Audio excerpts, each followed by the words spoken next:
Good morning, children. Welcome to your science class. Nutrition in Animals, Part 3. So, in the last classes, we have studied about the mode of nutrition in different animals. Okay, so here different animals have different feeding organs and feeding habits.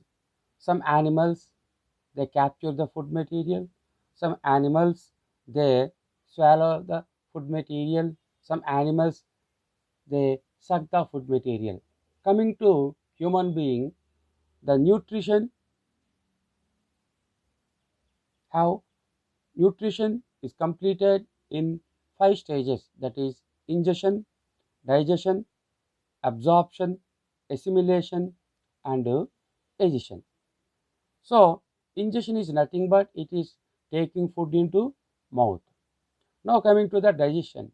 Digestion is a large process, and in digestion all complex food components converts into simple substances. Coming to the digestion, digestion begins in the mouth. So in the mouth there are 32 teeth. These teeth are four types. Those are incisors, canines, premolars, and molars. So two sets of teeth are there in the human life. The first set, that is milk teeth, they drop off at the age of 5 to 8. Second set, it is the permanent teeth. So incisors helps in cutting or biting the food material. Canines helps in tearing the food material. And the third and fourth one, premolars and molars, they helps in chewing and masticating the food material. These molar teeth are called wisdom teeth. So they are developed at a certain age in the teenage. So these are called wisdom teeth. Now coming to the next one, tongue. It is an important organ. Tongue is useful. It is a muscular organ and it is useful for chewing the food and talking. It contains small microscopic structures called taste buds. With the help of the taste buds, we can identify the sweet, salt, sour, and bitter tastes. So, well, the food, coming to the structure of the tooth, the part of the tooth inside the jawbone is called crown. The exposed part is sorry. The part of the tooth inside the bone is called root. The exposed part is crown.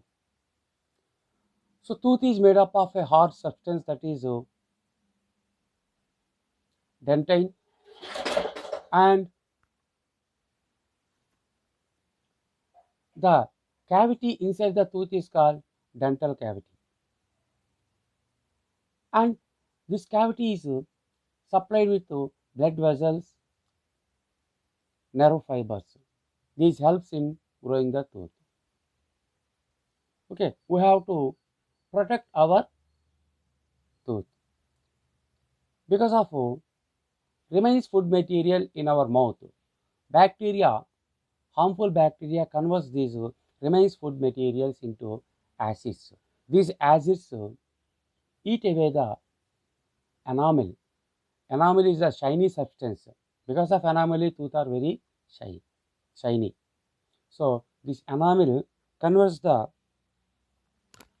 and damage the dentine. It makes holes in the tooth. So this is called tooth decay. For proper brushing and cleaning mouth after every meal, we can protect our teeth from the tooth decay. Next, so here in the mouth, With the help of the teeth, tongue, food is chewed properly. While chewing, the salivary glands, three pairs of salivary glands secrete saliva and the food mixes with the saliva. Saliva contains an enzyme, it is a chemical substance. It converts the carbohydrates into maltose sugar. We can prove this with the iodine test. Now coming to the well chewed food is called bolus. With the help of the muscles in the mouth and tongue, the food is swallowed into the next part, that is esophagus. Children, children, the esophagus is a long tube. A long esophagus is a long tube. The swallowed food passes into the food pipe. This esophagus also called food pipe. The food pipe runs along the neck and the chest. Food is pushed down by movements of the walls of the food pipe. It is a muscular organ. Food pipe or esophagus also muscular organs. Because of the contraction and relaxation of the muscles, the food is pushed down. Okay, actually the movement takes place throughout the alimentary canal. So, and pushes the food downwards. So this movement is called peristaltic movement. The movements looks like waves. The movements look like waves. So these waves of movement is called waves like movement of is called peristaltic movement. The swallowed food passes into the food pipe and last reaches the stomach. So what is the children? Do you know what is the reason for get hiccups or choking sensation? Do you know what is the reason? So I'm giving uh, just half an hour, half a minute time to think and tell me the answer. What is the reason for hiccups?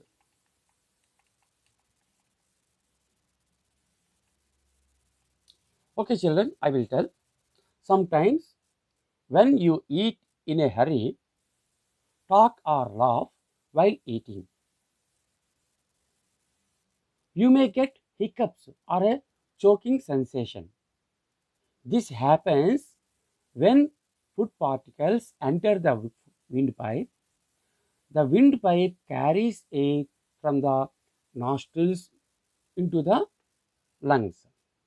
It runs the windpipe and the food pipe lie side by side. So it runs adjacent to the food pipe. Food pipe and windpipe are lie side by side.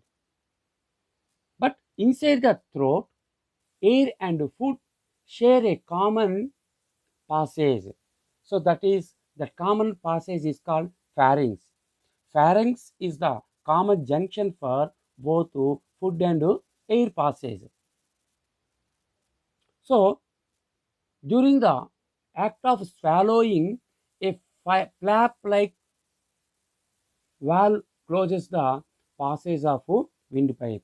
So at the tip of the windpipe, there is a leaf-like structure, valve-like structure. This is called epiglottis. A valve-like structure called epiglottis. When the food passes through the pharynx into food pipe, to prevent the entering of food into windpipe, the valve-like structure epiglottis closes the epig- uh, epiglottis closes the windpipe. So the food cannot enter into the windpipe, but and guides the food into the food pipe. If by chance food particles enter the windpipe, we feel choked or get hiccups. This is the reason for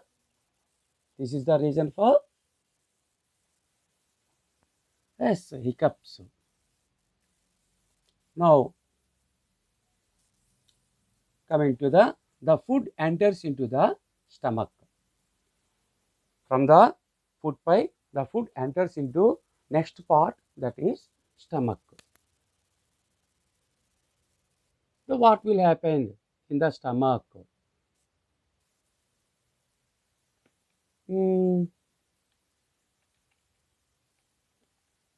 Stomach is the widest part in the alimentary canal. Stomach is the widest part in the alimentary canal. So here, stomach is a thick walled bag. It is a sac-like structure. Stomach is a sac-like structure. Sac. It shapes like a flattened U. If you flatten the alphabet U, what is the shape? What will be the shape like that?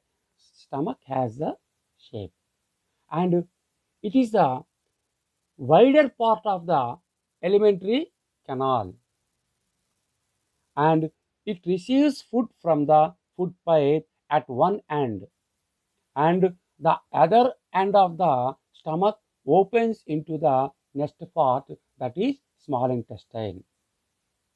You know the parts of the alimentary canal: mouth, esophagus or food pipe, stomach, small intestine, large intestine, rectum, anus. So here the food, the stomach receives the food from food pipe, and also the stomach opens other end into the small intestine. So in this picture we can clearly observe. Okay, here what will happen to the food in stomach? In stomach, the inner lining of the stomach secretes mucus. The inner lining, there are some glands are there.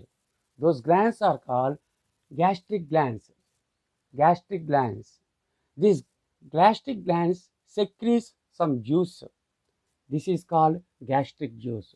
The gastric juice contains mucus, hydrochloric acid, and digestive enzymes, that is pepsin. So what are there in the gastric juice? In the gastric juice, there are mucus. It is a sticky substance. Hydrochloric acid and digestive enzyme, that is called pepsin. So what are gastric glands? Gastric glands are nothing but these are present in the inner walls of the stomach. These gastric glands secretes some juices. So this is called gastric juice. This gastric juice contains mucus, hydrochloric acid, and digestive juice pepsin. So what are the functions or importance of these substances? Mucus protects the lining of the stomach. So there is a inner lining in the stomach. You know, acids are very dangerous. Why? Because acids have corrosive in nature. That means it burns. It has the burning nature. If you drop and a drop of if you put a drop of hydrochloric acid on a paper or a cloth, immediately the cloth starts burning or the paper starts burning. Acids have burning nature. That's why this burning nature may cause damage to the inner walls. That's why the mucus forms a protective layer. The mucus protects the lining of the stomach from hydrochloric acid. Then what is the use of the hydrochloric acid? This is the hydrochloric acids kills many bacteria that enter along with the food and makes the medium in the stomach acidic. So while we are eating, knowingly or unknowingly, some disease causing germs may enter into our body, into the stomach along with the food. So these disease causing germs may cause harm and causes diseases to the body. That's why this hydrochloric acid kills the disease causing germs that enter along with the food. Children, oh, sir is telling hydrochloric acid present in the stomach kills the bacteria. That's why no need to wash our hands, no need to take the healthy food. But it is very dangerous. That acid works up to some extent only. The acid works up to some extent. That's why for while we are taking food, before going to take the food, any food or meal or snacks, we have to wash our hands, we have to wash our face, then only we have to take food. And also we should take food, healthy food. We have to take the healthy food. Uncovered foods we should not take. So hydrochloric acid, the secretion is very limit, so it can kill few disease causing germs. But if you take food along, if the microorganisms or disease causing bacteria or germs enters more, so this hydrochloric acid also becomes helpless. That's why we should take proper care while we are taking the food. So the function is to kill the bacteria or disease causing germs, and it makes the medium in the stomach acidic. So by mixing hydrochloric acid, the food gets the acidic nature, and this hydrochloric acid helps the enzymes to digest the food. Okay, first one, mucus. This mucus protects the inner lining of the wall from the hydrochloric acid. Second one, hydrochloric acids kills the germs that enter along with the food. Now coming to the third one, digestive juices, that is pepsin. The pepsin converts the proteins into peptones. Proteins are the components of food. These are the complex food material. Here the pepsin, one of the enzyme, converts these proteins into peptones. Okay, peptones are the simpler substances. Okay children, this is digestion in the stomach. Now coming to the, what is the next part? That is small intestine. See children, small intestine. So the digested food in the stomach is called chyme. What is the digested food? The digested food, partially digested food. The food is not completely digested. See children, carbohydrates are digested in the mouth. Proteins are partially digested in the stomach. So this partially digested food, and also the walls of the stomach grinds the food. The walls of the stomach grinds the food, make it into a paste. This is called chyme. The partially digested food is called chyme. This food gradually enters into the small intestine. So stomach is the wider part, and here you see the small intestine. Small intestine is a narrow tube. So food gradually enters into the stomach. To prevent the and regulate the passage of food, entering of the food from stomach to small intestine, there is a, to prevent the passage of food, regulate the passage of food, enters into the small intestine. There is a sphincter, this is called pyloric sphincter. This pyloric sphincter regulate the passage of food, and the first part of the small intestine is called duodenum. What will happen in the duodenum? So, coming to the duodenum, what will happen? See children, here the cap-like structure. What is this cap-like structure? This cap-like structure is called ileum. Sorry. This cap-like structure is called liver. What is this cap-like structure? This cap-like structure is called liver. Okay. What is liver? Liver is a digestive gland. We know three kinds of digestive glands are there. That is salivary glands, liver and pancreas. Three types of. Here coming to the liver is the largest gland in the human body. So there are different kinds of glands in our body. Coming to the digestion, there are three types.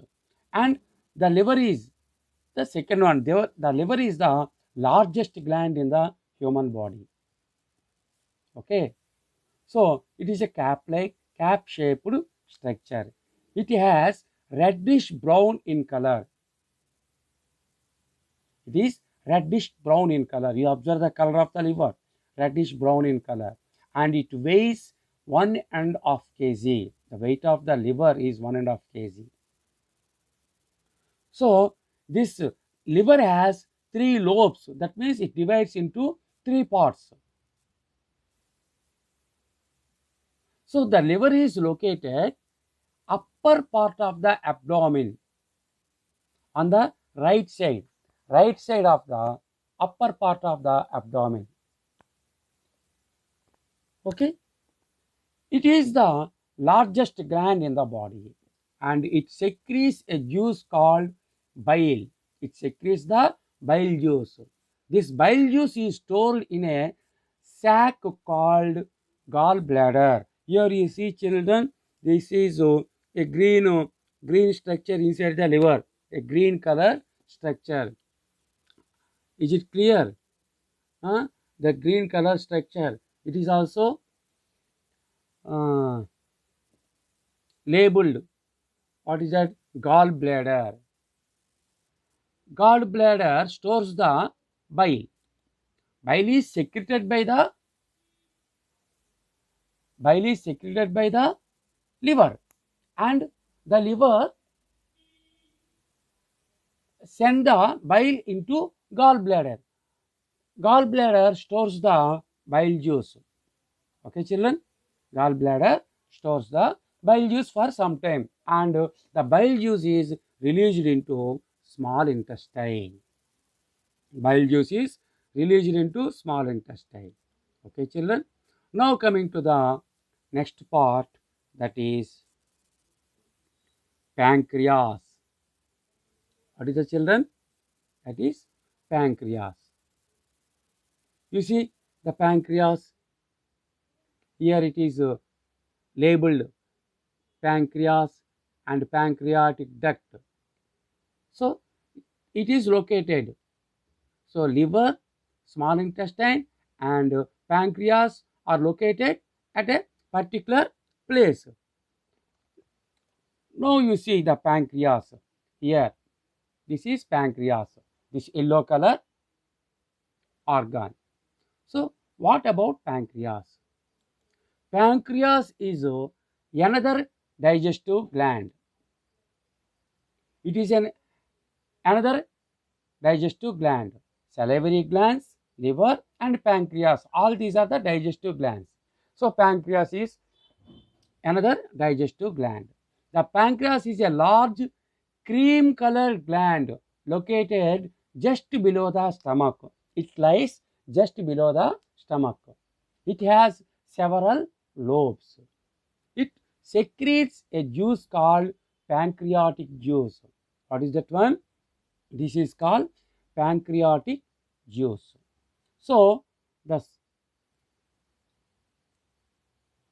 this pancreatic juice changes the food material, that is carbohydrates and proteins, into simpler form. Food is, some carbohydrates are digested in the mouth and proteins partially digested in the stomach.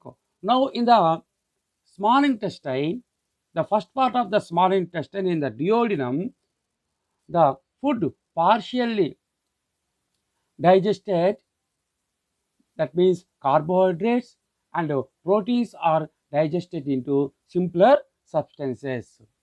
Now what will happen in the small intestine? In the small intestine, if you observe,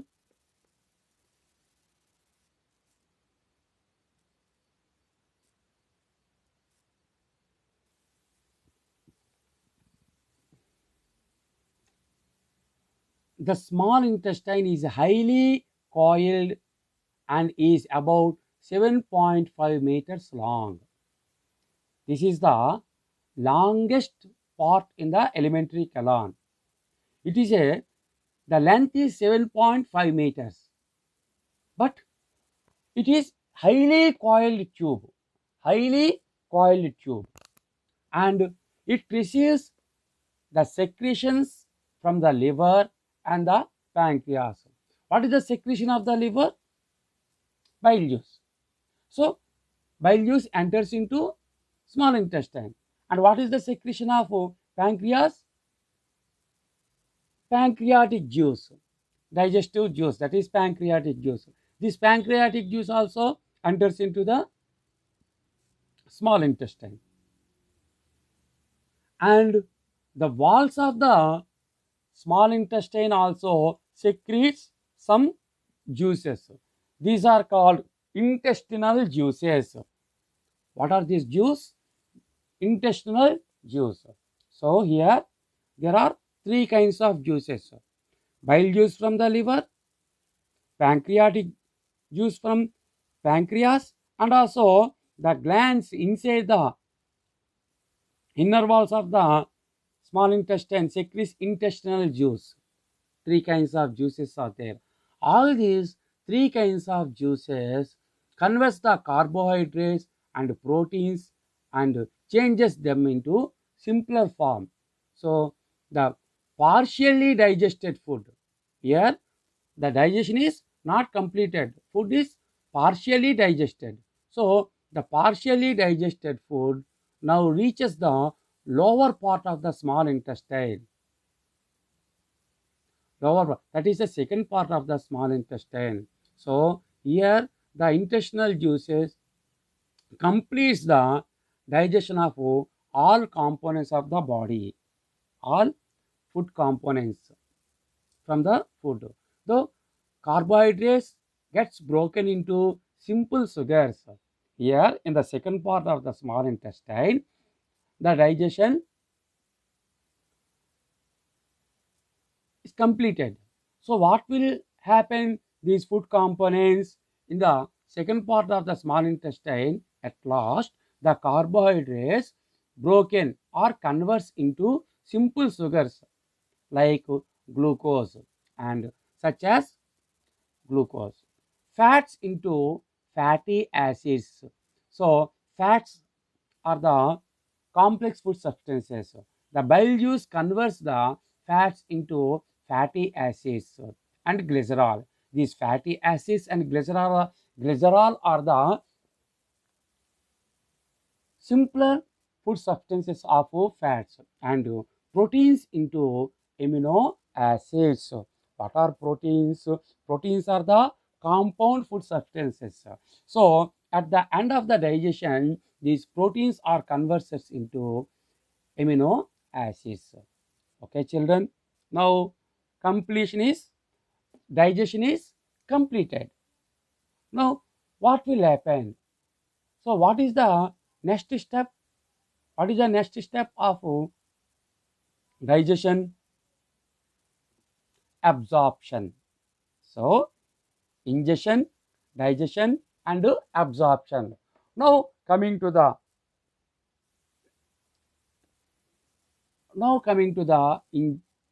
absorption. Here you see children. Now the digested food passes into the blood vessels in the walls of the small intestine. So food is completely digested. That means food is completely converts into simpler substances. Now these simpler substances enters into blood.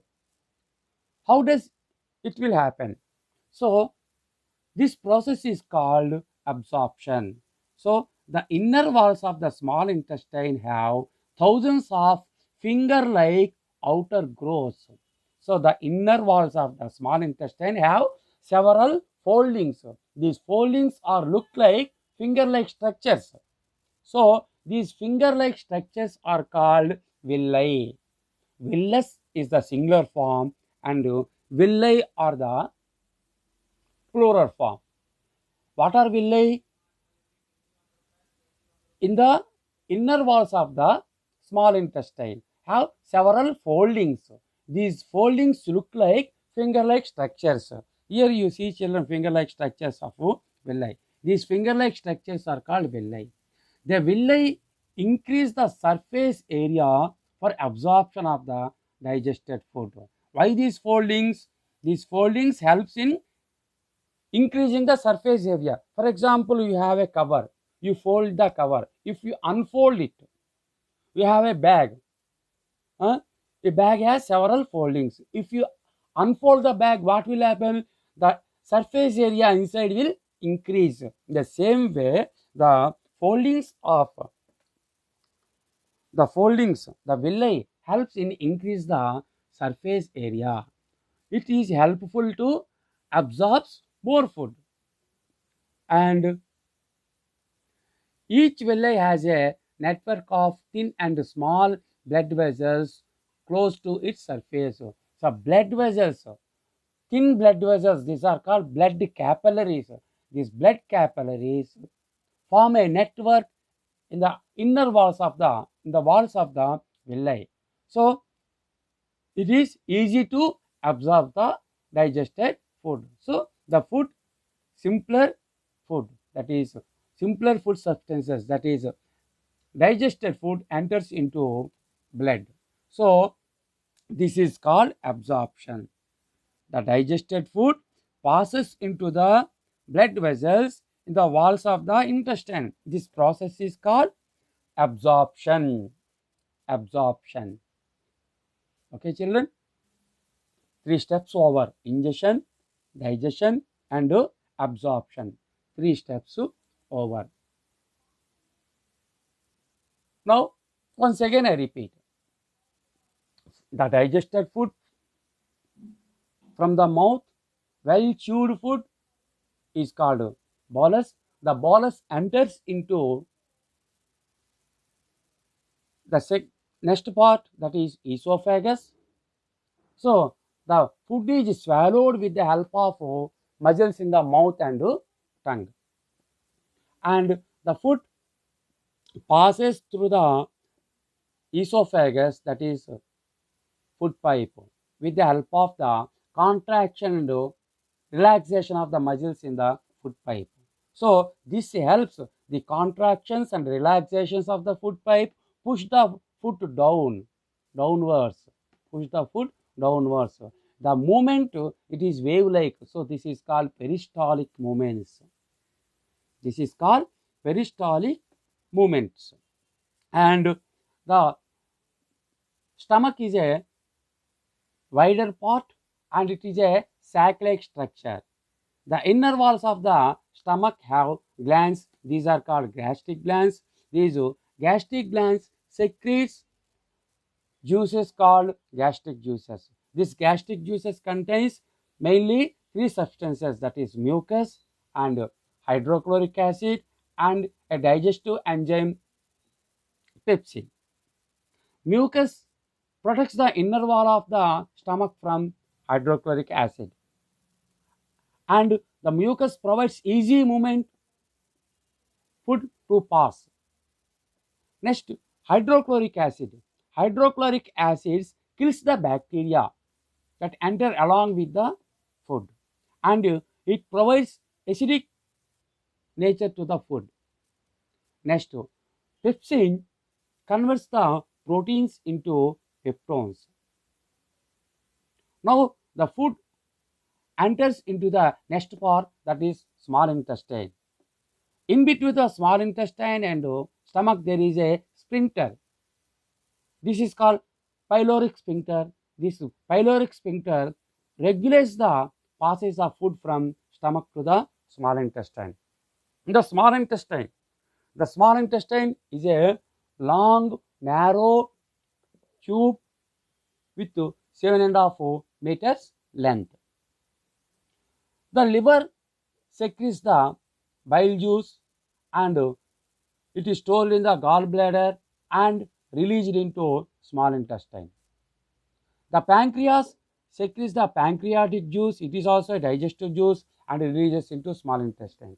The inner walls of the small intestine have some glands and these secretes digestive juices. This is called intestinal juices. So the intestinal juices,